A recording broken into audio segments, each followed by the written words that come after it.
Halo guys, welcome back to my channel bersama saya Ilham Wahid di channel berita football news.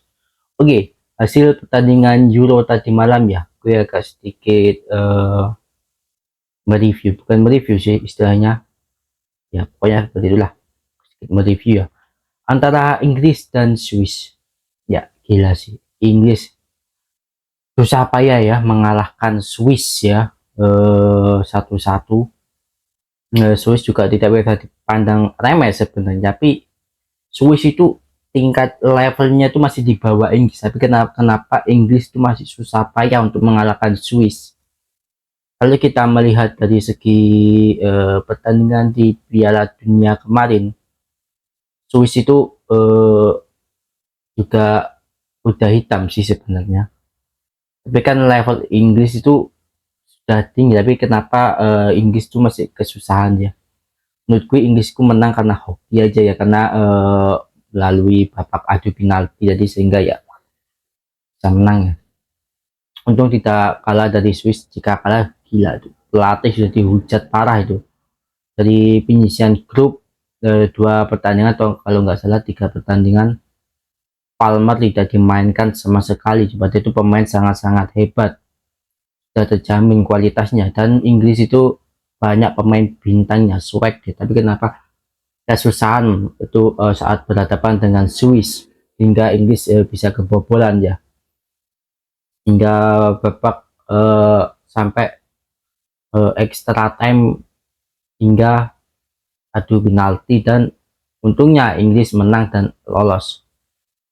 Oke, sekarang Belanda versus Turki. Nah, ini Belanda yang paling hoki menurut gue ya, karena pemain Turki itu melakukan blunder dan melakukan kesalahan, yaitu bunuh diri. Itu kenapa di Euro 2024 itu banyak own goalnya atau bunuh diri, gue nggak tahu deh. Apa karena mental mereka yang masih belum terbiasa atau masih panik dan sebagainya, aku nggak tahu. Dan kesalahan-kesalahan inilah yang bikin akhirnya tim apa itu dirugikan, dan akhirnya kalah dan gila.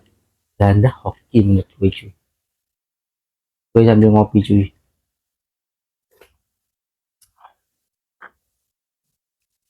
Ya, Belanda akhirnya berhasil menang dengan skor 2-1 ya.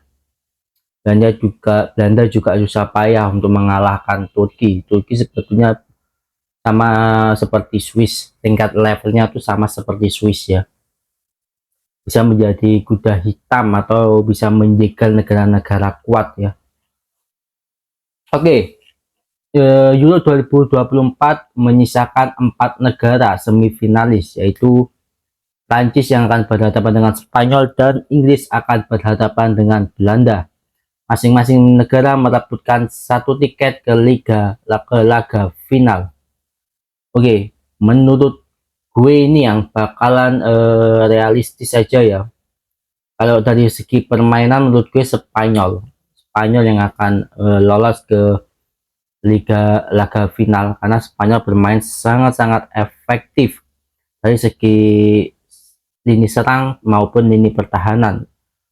Sudah teruji sangat berhadapan dengan Jerman kemarin, kandidat kuat juara Euro 2024, dibikin tumbang ya dengan skor 2-1. Padahal Jerman itu bermain sangat bagus cuy, serang, tapi lini belakang Spanyol tuh sangat-sangat gila, bagus sekali cuy, dan terbukti bisa bikin pemain Jerman agak sedikit frustasi ya. Kalau di fase grup, Spanyol belum pernah mengalami yang namanya kekalahan ya. Spanyol berhasil menyabet 9 poin dari 3 laga, 3 kali kemenangan. Yang paling gue apa itu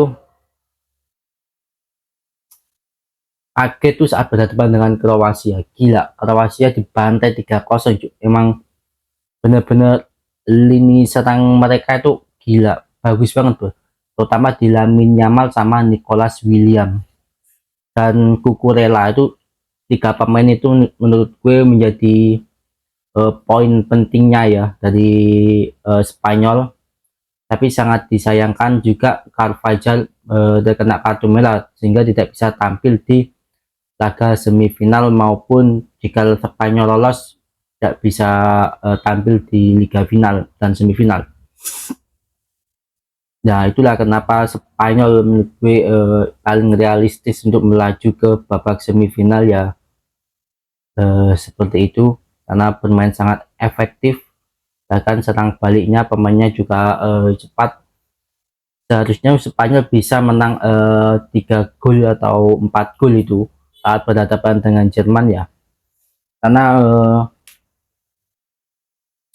gila bermain sangat bagus dan efektif menyerang, pertahanannya juga disiplin.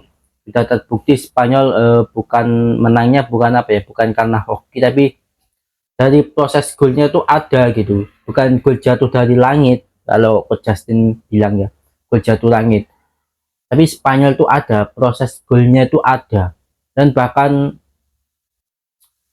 bisa mengalahkan Jerman, bisa mengalahkan Kroasia. Ini kan negara-negara kuat, negara-negara langganan Piala Dunia, tapi bisa dikalahkan. Artinya Spanyol ini berarti bermain sangat bagus dan efektif. Beda dengan negara-negara lain yang golnya jatuh dari langit, dapat penalti, gol bunuh diri sehingga tim itu menang. Nah, seperti itu. Oke, kita sekarang ngomongin Inggris dan Belanda. Tapi nggak tahu, menurut gue Inggris sih yang paling hoki ya jauh ini. Gila, Inggris mainnya biasa-biasa banget cuy, padahal Inggris itu pemainnya banyak banget yang bintang-bintang, ada Bellingham, Philip Foden, tapi ya kenapa drop ya, kasarannya drop lah. Kalau iya oke lah Inggris bisa melaju hingga semifinal, tapi dari pola permainannya itu bikin ngantuk juga, ada sama sekali kayak greget-gregetnya gitu, beda dengan Spanyol gitu, padahal pemainnya tuh banyak banget pemain-pemain bintang.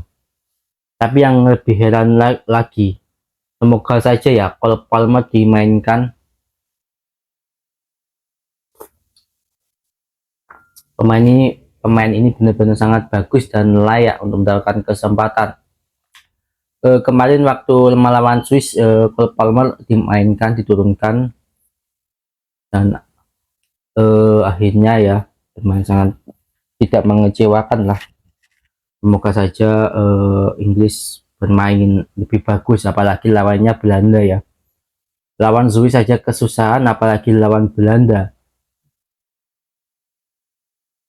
Nah, itulah sejauh ini menurut gue Inggris tuh masih belum bertemu dengan negara kuat ya, seperti kayak Spanyol kan sudah ketemu Jerman, Kroasia, dan mereka dikalahkan, dan permainan Spanyol juga tetap bagus gitu, nggak ada apa drop-dropnya, dan konsisten lah pemainnya. Berbeda dengan Inggris, melawan negara kuda hitam, negara-negara di bawah level mereka aja kesusahan.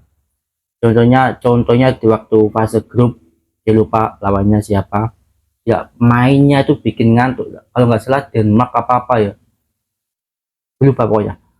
Gila, mainnya ngantuk banget cuy, kayak nggak ada semangat cuy, sama kayak Italia lah mainnya. Gila ya, semoga saja di semifinal ini Inggris bisa menampilkan atau menghibur lah dari segi permainnya, dari pemainnya juga. Ini loh Inggris yang banyak bintang-bintangnya, pemain bintangnya yang menjadi calon kuat juara Euro 2024, menghibur, apalagi lawannya Belanda ya kan, bukan negara kuda hitam lagi tapi negara kuat. Belanda itu termasuk negara kuat ya, jadi ini merupakan pertandingan yang sangat-sangat seru dari kedua tim, Belanda dan Inggris, dimana kedua tim ini untuk melaju ke semifinal itu tidak membutuhkan negara-negara kuat, tidak melawan negara-negara kuat seperti Portugal, Jerman di 8 besar ya kan. Mereka cuma berhadapan dengan Swiss dan Turki, dan tingkat levelnya tuh di bawah mereka, dan semoga saja bisa menghibur ya, tidak bermain saling apa ya, bertahan, hingga menunggu extra time atau bahkan adu penalti ya dari kedua tim. Semoga saja jual beli serangan lah dari kedua tim, karena ya lo tahu sendiri Inggris mainnya kayak gimana, dan juga Belanda timnas pusat ya kemarin di fase grup timnas pusatnya atau Belanda ini di rank 3 ya, 3 klasemen lah, untung bisa lolos karena memiliki 4 poin, jadi mendapatkan tim 3 terbaik lah, jadi mereka lolos dan sangat layak lolos. Yang bikin kaget saat berhadapan dengan Austria ya, kalah 3-2 cuy, gila, ini di luar prediksi lah timnas Belanda bisa kalah ya. Dan semoga saja kedua tim ini memberikan yang terbaik dan menghibur, saling jual beli serangan kayak Spanyol saat berhadapan dengan Jerman tuh benar-benar sangat menghibur dan bikin dagdikduk besar ya, gila sih, apalagi kipas Novaru, gila, euforianya tuh benar-benar meriah lah kalau lo melihat dengan melihat dengan teman-teman lo waktu nobar itu. Dan itu saja mungkin dari saya, semoga saja Spanyol versus Perancis juga menghibur, dan Jerman dan Belanda juga menghibur, saling jual beli serangan dan tidak bermain hati-hati, mereka harus bermain lepas lah agar sedikit menghibur, dan semoga ada gol cepat sehingga dari tim-tim itu bisa bermain lebih agresif dan menghibur. So itu saja, terima kasih buat kalian yang sudah menonton video ini, dan jangan lupa subscribe video ini subscribe channel ini agar channel ini bisa berkembang lebih baik lagi. Sorry banget kalau suara saya berlibet, soalnya masih masih belum terbiasa ya. Sudah itu saja, terima kasih buat kalian, semoga kalian sehat selalu dan sampai jumpa di video selanjutnya. Bye bye.